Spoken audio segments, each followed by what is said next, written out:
Thousands of COVID-19 patients in Shanghai have been discharged from makeshift hospitals. Those who've recovered from the coronavirus have been allowed to return home amid an ongoing lockdown. Now, the rules are slowly relaxing in China's financial hub, though, with some able to venture outdoors for the first time in more than 2 weeks. Authorities have classified more than 7,000 residential units as low risk. But people living there are still subject to social distancing measures, and it's unclear if they can freely move outside of their compounds. Health officials have warned that the outbreak is far from over. They've ordered another round of mass testing in high-risk lockdown zones.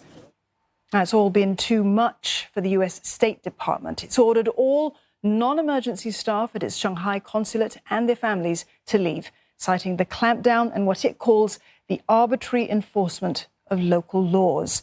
American citizens have also been advised against traveling to China because of the country's strict coronavirus curbs. Authorities in Beijing have criticized the moves.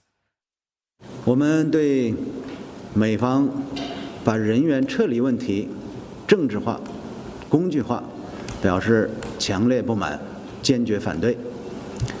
已向美方提出严正交涉，美方应当立即停止中方防疫政策，停止借疫情搞政治操弄，停止对中国污蔑抹黑。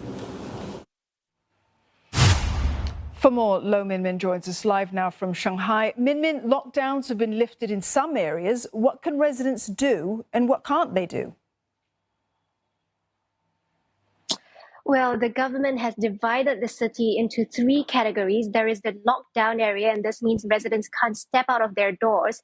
And then there is the control areas, which means they can go downstairs to pick up delivery, but they can't exit their housing compound. And then there is the precautionary area. These are areas where people can move within their district. So yesterday, we saw social media footage of people whooping and cheering as they exit their compound for the first time in many days. But it seems like that happiness is short-lived because overnight, some residents receive official notification that they will no longer be allowed out of their compounds. And this was later confirmed this morning at a press conference. Shanghai officials said that even in low-risk areas, people should not go out unless it is necessary. And he said that the spokesperson said that authorities can step up measures in these low-risk areas as necessary. Yet another sign that the authorities are perhaps backing away from easing the lockdown measures over fears of a resurgence of cases.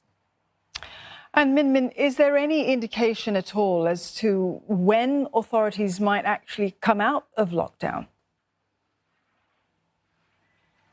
Well, there is no clear, definite timeline, but there is a mechanism to count the days because basically if there is a case detected in your compound within the past 7 days, then you have to remain in your compound for 14 days. Now, if there are no cases detected over the past 2 weeks, then you can move within your district for 7 days. So all in, that is 21 days of restricted movement. And if you count the days, that would mean the lockdown could extend well into May. And of course, with tens of thousands of cases still detected every day, that deadline could be rolled forward indefinitely. Now, with no clear sign of when the lockdown will end, a lot of people have been taking to social media to air their grievances or speculating the end date of this lockdown. And the Shanghai Internet Information Office have responded by saying that the internet is not a place outside the law. They have so far investigated 2 people for spreading rumors. They are warning residents against spreading and fabrication of rumors, as well as grandstanding and troublemaking of any kind. And they have now encouraged citizens to report any bad or fake information to their website as well. All right, Minmin, thank you very much for that. Lo Minmin there in Shanghai.